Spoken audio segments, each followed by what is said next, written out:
Kevin Peter, ഒരുപക്ഷെ മാധ്യമങ്ങൾ വലിയ ഹൈപ്പ് കൊടുക്കാതിരുന്ന ഒരു വാർത്ത, ഏതാണ്ട് ഈ വാർത്ത മുക്കി എന്ന് വേണം പറയാൻ. ഒട്ടെല്ലാ പത്രങ്ങളും, മിക്കവാറും എല്ലാ പത്രങ്ങളും ഇതൊരു സിംഗിൾ കോളം വാർത്തയിൽ ഒതുക്കുകയോ അല്ലെങ്കിൽ തമസ്കരിക്കുകയോ ചെയ്തിരിക്കുന്നു. ദീപിക പത്രം മാത്രമാണ് ഈ വാർത്ത പ്രാധാന്യത്തോടുകൂടി ഇന്ന് കൈകാര്യം ചെയ്തത്.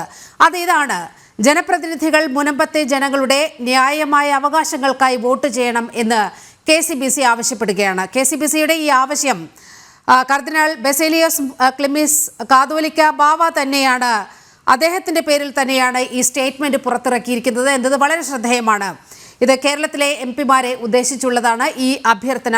ഈ അഭ്യർത്ഥനയെ കേരളത്തിലെ MP-മാർ എങ്ങനെ കാണുമെന്നാണ് ഇതുവരെയുള്ള അനുഭവം മുൻനിർത്തി അങ്ങേക്ക് പറയാൻ കഴിയുക? തീർച്ചയായിട്ടും ഇത് കോൺഗ്രസും ഇവിടുത്തെ മറ്റു കമ്മ്യൂണിസ്റ്റ് പാർട്ടികളും ലീഗുമെല്ലാം ആദ്യം തൊട്ട് പറഞ്ഞിരുന്നത് പോലെ വഖഫ് നിയമ ഭേദഗതിയും മുനമ്പം വിഷയവും രണ്ടും രണ്ടാണ് എന്നുള്ളത് ആണ്. പക്ഷെ എന്നാൽ രണ്ടും രണ്ടല്ല, രണ്ടും ഒന്ന് തന്നെയാണ്. ഇവർ ഇത് ആദ്യഘട്ടത്തിൽ പാവം മുനമ്പത്തെ ജനങ്ങളെ പറ്റിക്കുവാനായിട്ട് പറഞ്ഞിരുന്നതാണ്. പക്ഷെ ഇപ്പൊ മുനമ്പത്തെ ജനങ്ങൾക്ക് മാത്രമല്ല, കേരള പൊതുസമൂഹത്തിന് മുഴുവൻ മനസ്സിലായിരിക്കുന്നു, വഖഫ് നിയമ ഭേദഗതിയിലൂടെ മാത്രമേ മുനമ്പത്തെ വിഷയം പരിഹരിക്കാൻ സാധിക്കുകയുള്ളൂ എന്ന് മനസ്സിലാക്കി കഴിഞ്ഞിരിക്കുന്നു. കോടതിയും അത് പറയാതെ പറഞ്ഞു കഴിഞ്ഞു. ആ നിയമത്തിനുള്ളിൽ നിന്നുകൊണ്ട് മാത്രമേ ചെയ്യാൻ സാധിക്കൂ. അപ്പോൾ ആ നിയമം മാറിയാൽ മാത്രമേ ഇവരുടെ പ്രശ്നങ്ങൾക്ക് പരിഹാരം ഉണ്ടാകുകയുള്ളൂ എന്ന് എല്ലാവർക്കും മനസ്സിലാക്കി കഴിഞ്ഞിട്ടുള്ള ഒരു കാര്യമാണ്. അതുകൊണ്ട് തന്നെയാണ് ആ യാഥാർത്ഥ്യ ബോധത്തോടുകൂടി കേരള കത്തോലിക്ക മെത്രാൻ സമിതി ഇത്തരത്തിലൊരു അഭ്യർത്ഥന ഇവിടുത്തെ MP-മാരോട് 19 MP-മാരോട് പറഞ്ഞത്. കാരണം ഇവിടുത്തെ ക്രിസ്ത്യൻ നാമധാരികളായിട്ടുള്ള MP-മാർ ഉൾപ്പെടെയുള്ള എല്ലാവരും തന്നെ ഇക്കാലം അത്രയും സഭാ നേതൃത്വത്തിന്റെ പിന്തുണയോടുകൂടി തന്നെയാണ് ജയിച്ചു വന്നത് എന്ന് വേണമെങ്കിൽ പറയാം.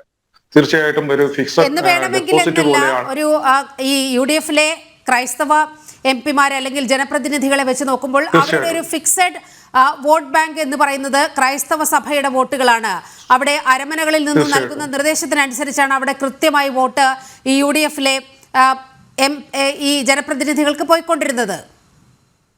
തീർച്ചയായിട്ടും അത് വോട്ട് പോകുന്നത് മാത്രമല്ല, ചിലരൊക്കെ സീറ്റ് തരപ്പെടുത്തുന്നതും ഈ സഭാ നേതൃത്വത്തെ ഉപയോഗിച്ചിട്ട് തന്നെയായിരുന്നു. അതുകൊണ്ട് തന്നെ അവർക്ക് ഈ ഒരു അഭ്യർത്ഥന നടത്താനുള്ള ധാർമ്മികമായ അവകാശമുണ്ട്. സ്വന്തം ജനങ്ങളുടെ വിഷയം കാണാതിരിക്കാൻ KCBCക്ക് ആവില്ല. അതുകൊണ്ട് തന്നെ ആ നിലപാടെടുക്കേണ്ട കേരളത്തിലെ സവിശേഷ സാഹചര്യം, പ്രത്യേകിച്ച് മുനമ്പം എന്ന് പറയുന്ന 610 കുടുംബങ്ങളുടെ വിഷയം നിലനിൽക്കെ ഇത്തരത്തിലൊരു നിലപാട് സ്വീകരിക്കണമെന്ന അഭ്യർത്ഥനയാണ് കടത്തത്. പക്ഷേ കോൺഗ്രസിന് അറിയാം, ഇത് എന്തു വന്നാലും ഈ വഖഫ് നിയമ ഭേദഗതി പാസ്സാകും എന്നുള്ളത് കോൺഗ്രസിന് അറിയാം. തീർച്ചയായിട്ടും ഇവിടുത്തെ 19 MP-മാരല്ല, ഇവിടുത്തെ കേരളത്തിലെ എല്ലാവർക്കും ഉൾപ്പെടെ രാഹുൽ ഗാന്ധിക്ക് വരെ കൃത്യമായിട്ട് അറിയാവുന്ന കാര്യമാണ് നിയമ ഭേദഗതി എന്ത് വിഷയമുണ്ടെങ്കിലും പാസ്സാകും എന്നുള്ളത്. പക്ഷെ അത്തരത്തിലൊരു ബോധ്യം ഉണ്ടായിരുന്നിട്ട് പോലും നിശബ്ദത പാലിക്കുന്നതിന് പകരം, ഇത്തരത്തിൽ മെത്രാൻ സമിതിയുടെ ഒരു അഭ്യർത്ഥന വരുമ്പോൾ അതിലൊരു പ്രതികരണവും നടത്താതെ നിശബ്ദത പാലിക്കുന്നതിന് പകരം ഏതാനും മണിക്കൂറുകൾക്കുള്ളിൽ തന്നെ തങ്ങൾ അതേ നിലപാട് തന്നെ സ്വീകരിക്കുമെന്ന് വളരെ ധാർഷ്ട്യത്തോടു കൂടി പറയുകയാണ് ചെയ്തത്. വേണമെങ്കിൽ KCBC നിലപാട് മാറ്റിക്കോളൂ, പക്ഷെ ഞങ്ങൾ ഈ മുസ്ലിം പ്രീണന നിലപാട് ഞങ്ങൾ മാറ്റില്ല എന്ന് തന്നെയാണ് കോൺഗ്രസിന്റെ ഇത് പറഞ്ഞിരിക്കുന്നത്. അപ്പോ ഇത് തികച്ചും ഒരു മെത്രാൻ സമിതിയുടെ ഇതിനെ പുല്ലുവില കൽപ്പിക്കാതെയാണ്, അവരെ അവഗണിച്ചുകൊണ്ടാണ് ഇത്തരത്തിലൊരു നിലപാട് കോൺഗ്രസ് എടുത്തിരിക്കുന്നത്. ഇപ്പൊ ഡീൻ കുര്യാക്കോസിന്റെ ഭാഗത്തു നിന്നൊക്കെ പ്രതികരണം വന്നു കഴിഞ്ഞു. KCBCയുടെ ഇത് മുഖവിലേക്ക് എടുക്കണം. അതിനോടൊപ്പം തന്നെ അദ്ദേഹം പറയുന്നു പാർട്ടിയുടെ തീരുമാനത്തിനൊപ്പം നിൽക്കുമെന്ന്, ഞങ്ങൾക്ക് ഒരു അഭിപ്രായമേ ഉള്ളൂ എന്ന്. അപ്പോ ഇത്തരത്തിൽ ഇത് നിലപാടിലേക്ക് ഇവർ പോയത് ആരെ പ്രീണിപ്പിക്കുവാൻ വേണ്ടിയിട്ടാണെന്ന് വളരെ വ്യക്തമായിട്ട് നമ്മൾക്കറിയാം.